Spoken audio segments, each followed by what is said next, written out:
1월 11일 월요일 새벽 묵상입니다. 오늘 말씀 누가복음 4장 31절로 44절에는 두 가지 혹은 세 가지 이야기가 등장을 하게 됩니다. 먼저 예수님께서 갈릴리의 가버나움 동네에서 안식일에 회당에서 가르치시다가 귀신 들린 사람에게서 귀신을 쫓아내는 장면이 등장을 하게 됩니다.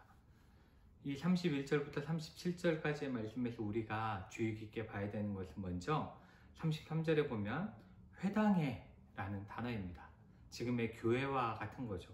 그런데 그 회당에 누가 있었냐면 더러운 귀신 들린 사람이 있었다, 이렇게 이야기하고 있습니다.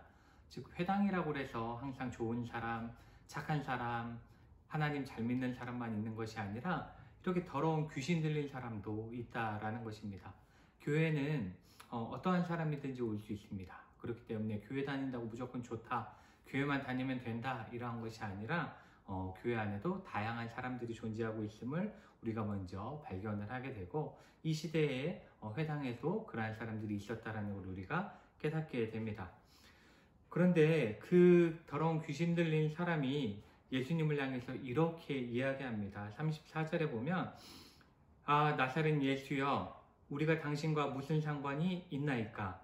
우리를 멸하러 왔나이까? 나는 당신이 누구인 줄 아노니 하나님의 거룩한 자니이다, 이렇게 부르짖는 장면이 등장을 하게 됩니다. 여기서 보면 이 더러운 귀신 들린 사람, 그 안에 있는 그 더러운 귀신은 예수님의 정체를 정확하게 알고 있었습니다. 그리고 정확하게 고백을 했습니다. 심지어 하나님의 거룩한 자입니다, 이렇게 표현할 정도로 예수님에 대해서 명확하게 이야기를 하고 있습니다. 그렇지만 그렇게 고백하는 귀신을 향해서 예수님께서는 35절에 보시면 꾸짖어 이르셨다, 이렇게 말씀하고 있습니다.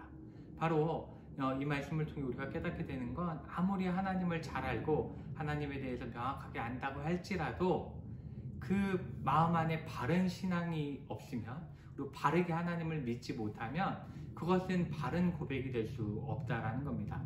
세상의 많은 학자들이 예수에 대해 이야기를 합니다. 예수님에 대해 이야기를 하고, 교회에 대해 이야기를 하고, 그리고 기독교에 대해 이야기를 합니다.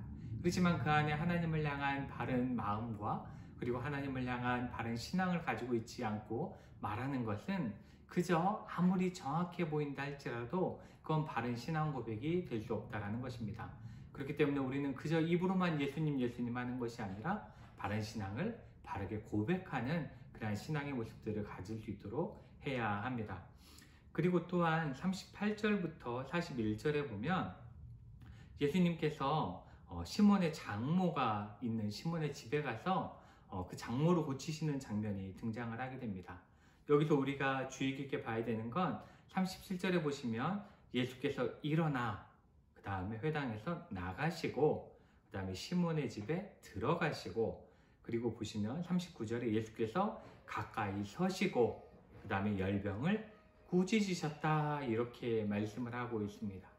이 말씀을 통해 우리가 깨닫게 되는 건, 우리 예수님께서는 친히 약한 자와 아픈 자들을 위해 움직이시는 분이라는 겁니다. 일어나시는 분이고, 나가시는 분이고, 찾아 들어가시는 분이고, 그 약한 자를 향해서 가까이 서시는 분이고, 그리고 그 약한 부분을 고치시는 분이 예수님임을 우리는 발견을 하게 됩니다.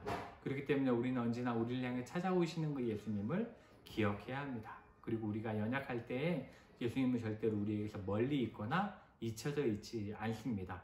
우리와 함께 하시는 그 예수님을 우리는 기억해야 합니다. 또한 40절부터 볼 때는 회질 무렵에 사람들이 온갖 병자들을 데리고 나옵니다. 이제 예수님께 나오는 사람들이 있습니다. 그런데 하나님 앞에 정말 간절한 기도의 제목, 치유의 제목들을 가지고 예수님 앞에 나오는 모든 자들을 향해서 예수님께서는 일일이 그 위에 손을 얹으사 고치셨다, 이렇게 말씀하고 있습니다. 예수님께서는 자신을 향해서 찾아오는 정말 그 간절한 자들을 향해서 절대로 귀찮다, 피곤하다 하지 않으시고 일일이 하나하나 그 위에 선을 얹으시고 고치시는 따뜻한 분임을 우리는 기억해야 합니다. 우리가 힘들고 어려울 때 우리는 예수님을 찾아야 합니다. 그리고 언제든 어느 때든 어느 곳에서든 정말 예수님을 찾고 그 그분의 위로와 치유를 구하면 우리 예수님께서는 우리에게 손을 얹으시고 고치시는 분인 우리는 기억하면서 힘들고 어렵다고 나 혼자가 아니라 예수님 함께 계심을 꼭 기억하면서 우리의 삶을 살아가야 할 것입니다.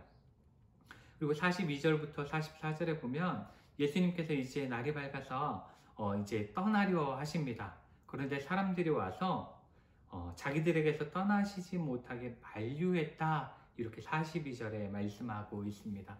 자신들의 왕이 되달라는 거죠. 자신들과 언제나 함께하면서 자신들이 힘들 때 도움을 달라고, 자신들의 편이 되어 달라고 이야기를 하고 있습니다.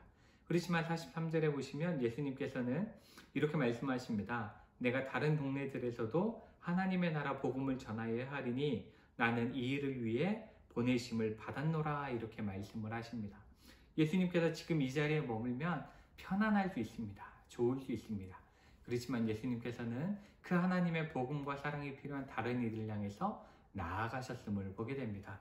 이 말씀을 통해서 우리는 우리 교회가 어떠해야 하는지, 내가 어떠해야 하는지를 다시금 배우게 됩니다. 우리는 우리끼리 있는 것이 편안합니다. 우리끼리 잘 지낼 수 있을 것 같습니다. 그렇지만 하나님께서 우리를 이 교회로 세우신 목적은 우리끼리 좋으라는 것이 아니라 나아가 복음을 전하라는 것입니다. 그렇기 때문에 우리는 조금 힘들고 어렵다 할지라도 나아가서 하나님의 사랑을 나누고 전할 수 있는 우리가 되어야 합니다. 그리고 우리는 그러한 사명을 받은 사람들입니다. 그렇기 때문에 오늘도 우리가 만나는 모든 이들에게 비록 그가 조금 낯설고 그렇다 할지라도 하나님의 사랑을 나누고 전할 수 있는 우리가 되어져야 합니다. 이렇게 이 말씀 속에서 우리에게 가르치고자 하시는 것들을 우리가 잘 묵상하고 오늘도 기도하며 나아감으로써 오늘 하루 승리하시는 저 여러분 되시기를 주님의 이름으로 축복합니다.